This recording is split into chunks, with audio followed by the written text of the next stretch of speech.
This is Ocean Robbins, and I hope you've enjoyed the videos that my dad and I have provided for you so far. If you haven't seen them yet, I definitely encourage you to watch them. When you see my dad's video, I'm sure you'll understand why I feel so grateful to be his son, and so proud and so excited to be working with him for a food revolution.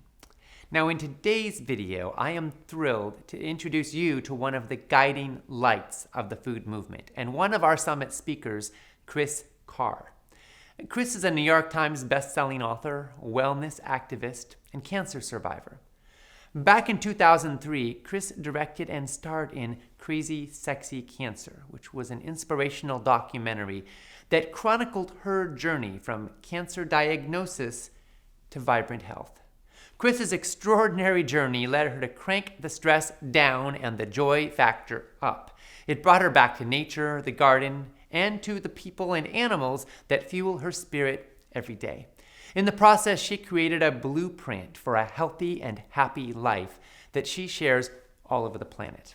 Recently, Kris delivered an absolutely riveting presentation. If you or anyone you know has ever had cancer or has ever feared cancer, or any other major illness for that matter, this one's for you. Keep watching for Kris Carr's powerful presentations, and make sure to check out her latest breaking insights in the Food Revolution Summit. Our next speaker put 3 unexpected words together, and then those 3 words changed the way millions of other women and people thought about themselves. Crazy, sexy, cancer. She's irreverent and she's aggressive and she's vulnerable and she's an absolute game changer. Instead of sitting home and crying, she stood up and she took back her life. Kris Carr is here to teach us how to have a crazy, sexy life. Wow, hey everybody. Thank you. Thank you so much. Thank you. So I have a question for you. What does it mean to live a crazy, sexy life? Huh? Crazy is unique, different, the celebration of what makes you different. Sexy is informed, empowered, standing in your power and helping other people do the same. And life, you know this, she's our great teacher. And that teacher will give you obstacles and opportunities. And it's how we deal with these obstacles and opportunities that determine our success and our resilience. Living a crazy, sexy life is about living like you really mean it. It's about saying yes and showing up for your life. Now, I teach a lot of ways to do that, but today we're going to focus on 2. So, taking care of yourself and accepting yourself in all your glory.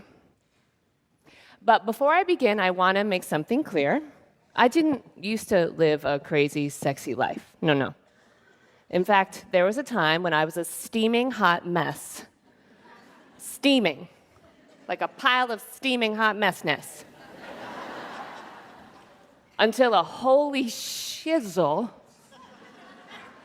can't swear today, wake-up call changed everything. On February 14th, 2003, I remember writing in my journal, "Happy Valentine's Day, you have cancer. A rare and incurable stage 4 sarcoma, which is a type of cancer." Now, I hadn't been feeling well for a while, but I was only 31 and I didn't take it seriously. But after a bit, it was getting really hard to walk and stand and breathe. So I went to my doctor. I told him what was going on, and he said, "All right, let's take a look under the hood. Let's do an ultrasound, see what's shaking." Well, that ultrasound revealed that I had tumors all over my liver. And he said that I had so many tumors that my liver looked like Swiss cheese. More tests, including a full body scan and a biopsy. And that's when I learned that those tumors that started in my liver had spread to both of my lungs. And I was diagnosed with what's known as epithelioid hemangioendothelioma. So many syllables, so little time. I mean, it took me forever to say it, let alone spell it, right? So I needed to get an oncologist immediately. Now, the first guy that I spoke to suggested a triple organ transplant, right? I did not know much about medicine at the time, but I knew that that was a very silly idea. I'm like, thank you, but no thank you. I am leaving with what I came with. We are good. We're good here today. The next one kept me waiting 2 hours and gave me 10 years to live. And I thought, this guy has a crappy sense of timing. And that is when I became the CEO of my health, the lady boss. I would hire and I would fire and I would build the best team for my new company, Save My Ass Technologies Incorporated. Yeah. And that team would consist of an oncologist who knew the most about my disease and also had his finger on the pulse of any new research, as well as integrative practitioners who could look at my whole body, not just the cancer, and figure out how to help all of Kris, boost all of Kris. I remember when I finally found my oncologist, my second in command, and he taught me everything about my disease. He said, here's the thing. Sometimes it can be slow moving, and that's what we hope you have. Sometimes it can be aggressive. That's what we hope you don't have. Unfortunately, sometimes it can start slow moving and then out of nowhere become aggressive, like a ticking time bomb. We just don't know. So here's what I think we should do, Kris. I think we should just watch and wait, do nothing, and track you. What? What? No. I don't want cancer in my body. I want this cancer out of my body. I know you do. But there's too many tumors. We can't do surgery. And unfortunately, right now, we don't have a cure. So again, we're going to watch and wait, if you agree, track you, let cancer make the first move. But this is what you are going to do, my dear. You are going to watch and live. You are going to get busy living, and you're going to take care of yourself. Watch and wait, watch and live, take care of myself. I didn't know how to do any of that. So BC, before cancer, okay? Back it up. I was an actress and a photographer and a very talented cocktail waitress. My idea of self-care was do whatever you need to do to not look old, okay?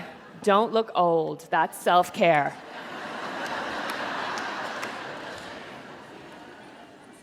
And my diet was based around what to eat to stay slim for my job, not what to eat to nourish my body, nourish my mind, nourish my dreams. And as a result, I was constantly dieting, constantly trying to shrink myself. Am I alone? Right. And because I was constantly dieting and constantly trying to shrink myself, I developed an unhealthy relationship to food. I loved sugar. I loved ice cream, more specifically. Yeah, loved my ice cream. Ice cream was my friend. I remember sitting there, eating my ice cream. Hello, friend. How are you? You taste so good. And every once in a while, I'd have a mindful moment, and I'd think, you know what? You really shouldn't eat all the ice cream, because I couldn't do anything in moderation. I didn't need to have all the ice cream. Every day, a pint of ice cream. You really shouldn't eat all the ice cream. Right, okay, yeah, I shouldn't do that. Okay, throw it out. I'm not gonna eat that ice cream, no. But you know what you can do? You know what you can do. You can go in the garbage and pull out the ice cream and just dust it off and keep eating your ice cream. Hey, friend, we're back on track. How you doing? You still tasting really good. But then I'd have another mindful moment, and I'd think, dude, remember, you're not supposed to eat all the ice cream that's not healthy for you? Right. So I'd light a cigarette. And I'd take a couple of drags. And by the way, back then, I wasn't really a smoker because I never bought my own pack. No. You're not a smoker if you don't buy your own pack, right? You're just bumming cigarettes. So I take a couple of drags, and then I put it out in the ice cream, trying to destroy the ice cream. Not gonna have you no more. And I throw it out. We're good. But you know what you can do. You know what you can do if you are crazy, sexy, dirty like me. You can get in that garbage, and you can dig around. Not that, nope. Dig around until you get that ice cream. And you can pull it out, and you can scoop out the cigarette and scoop out the ash, and you can just keep eating your ice cream. Yummy. Finally, I figured out how to stop eating all the ice cream. You grab a bottle of Windex and you napalm the crap out of it. I'm not eating that. No, we're done. See, I told you I was a hot, steaming mess back in the day. So back to that watch and wait, watch and live moment. If I couldn't be cured, could I still be healthy? Could I participate in my wellness instead of participating in my illness? Yes, I could. Could I choose love over fear? Loving my body and loving my life instead of fearing my body and fearing my life. Now, here's the thing about fear. It can be very useful, right? It gets us to the hospital when we're feeling sick. It tells us, don't go down that dangerous road. But fear cannot become your fact. Fear can inform you, but not define you. Fear can awaken you, but not cripple you. So thankfully, I've been doing my best every day to keep choosing love. Next stop on the love train, Whole Foods Market, whole paycheck market. Grab the groceries cart, just go down the aisles. Anything that's healthy, just put it in there. It looks healthy, get it. That looks healthy, that's good, get it. Go to the produce, get it. Get all that produce. I don't know how to make it. I don't like vegetables. I don't know that it's gonna taste good. Get it! Good for you. And I remember the first time that I saw kale.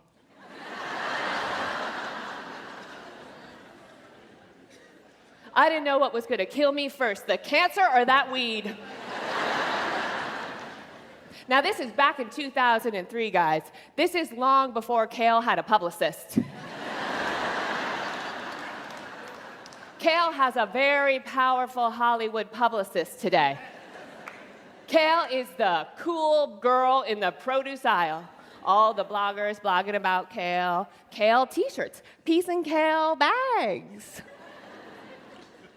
Kale was not cool back then, no. Kale was just scary. Scary. The kale. But over time, I started to love kale. I started to love my vegetables. I started to love cooking and what? Taking care of myself. I became a student of health, and this is what I learned. Prevention is the best cure. Prevention is the best cure. Now, that doesn't mean that there aren't certain diseases that have genetic components. But more often than not, our genes are not our destiny. How we care for ourselves matters. So I developed what I call the 5 pillars of prevention. And they stem from what we're eating, what we're drinking, what we're thinking, how we're resting, and how we're renewing. Eating real food, back to nature, back to the garden. If it's made in a lab, it takes a lab to digest. If it has a shelf life longer than you, don't eat that shizzle. Drinking real food, vegetable juice, hydrating your body with water. Soda is not real food. I was shocked to learn that. What we're thinking, dialing down the stress. How we're resting, sleeping, but also giving our minds mental breaks throughout the course of the day. And how we're renewing. moving our bodies through space and time in a way that you love. If you don't love going to the gym, do not go to the gym. Get your dance on. Get your dance on. Have fun. Follow your wonder. Follow your whimsy. So I started to practice these 5 pillars, and guess what happened? I began to feel better, even with cancer. Wow, okay. And then I started to share what I was doing with other people through my blog and my books, and they started to feel better. Win-win. But I have to be honest with you because this is Super Soul Sessions. I was still struggling. Deep down, I was struggling with what was going on in my mind. I still wanted to be cured. I wanted to be cured really badly, desperately. And this next piece that I'm going to share with you is very embarrassing for me to tell you. Sometimes people would come up to me and they would thank me. And they would say, "Your work has made such an impact. Thank you for writing your books." Thank you. Because not only do I feel better, but I got better. And I would be so happy, like genuinely happy. But I was also jealous. Because underneath it all, I felt broken. So around this time, it all culminated in my 10-year cancerversary, which is the anniversary of my diagnosis. And if you remember that second guy, he totally freaked me out. He said, "You might only have 10 years to live." So that's playing in my mind. And whenever I'm freaked out, I go to the woods. I go hiking. So I live in the Catskill Mountains in upstate New York, and I have these really beautiful trails behind my house, and that's where I figure out all my stuff. I go there when I'm sad, I'm scared, I go there when I'm happy. And I get to see all my friends. All my friends are there. The squirrels, the chipmunks. Hey, Chippy, say hi to your mom for me.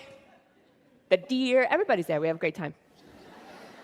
But on that particular day, I don't see any of that because I am playing a movie in my mind. And in that movie, I am Deborah Winger in terms of endearment. I am Deborah Winger in terms of endearment, and I'm lying on my hospital bed, I'm dying of cancer, and I'm saying goodbye to my 2 precious boys, my beautiful sons, and I'm saying goodbye to my mother, Shirley MacLaine. You know, we've had this very tumultuous relationship. It's been hard to heal the mother-daughter stuff, but we did. Guys, you get where I'm coming from here. I don't have sons, I have dogs. My mother is a very big personality, but she isn't Shirley MacLaine. But it doesn't matter, because I'm working myself into a lather when out of nowhere, from the sky, comes hurtling down towards me this big, bright, fat, yellow, beautiful bumblebee who smacks me on my third eye, awakens me to the present, falls to his death, sacrificing his life for my wisdom. So kind. And I start to laugh, because it's pretty funny. And I start to cry. And I think, oh gosh, what if I live a long, beautiful life, a healthy life, with cancer? But instead of making rich memories, no, I just think, I wish I was somebody else. I wish I was a girl who didn't have cancer. And that's when I learned the power of unconditional acceptance. Accepting yourself isn't about giving up or settling, throwing in the towel, no. Accepting yourself is about having your own back and never abandoning yourself. Accepting yourself isn't about amputating your ambition. It's about owning your self-worth. Accepting yourself is about respecting yourself.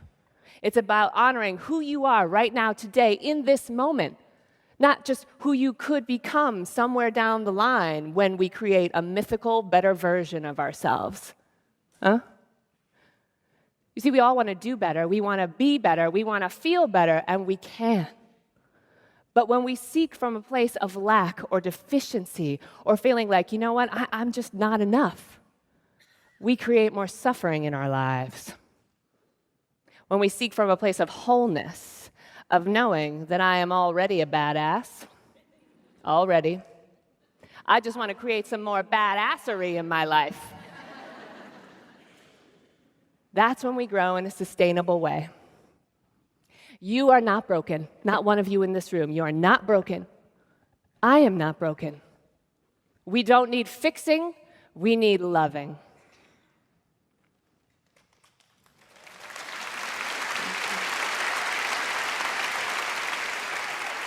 Isn't that a relief? It feels good to know that. It's a relief. You are already enough. So people ask me how I am today. Here it goes.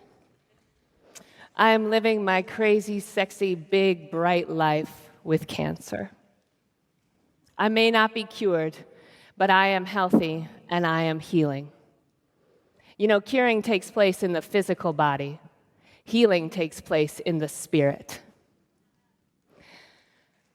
I used to call myself a cancer survivor, but that confused people, including me.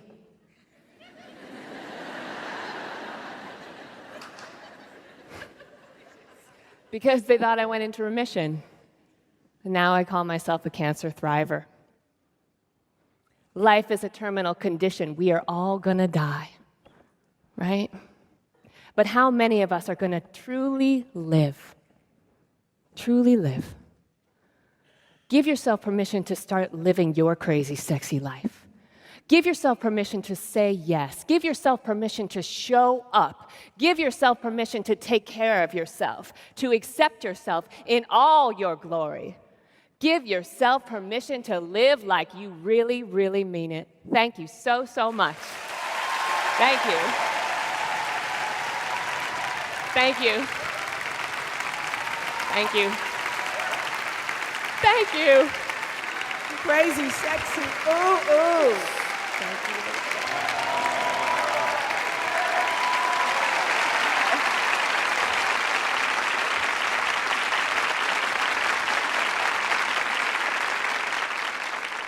Wow.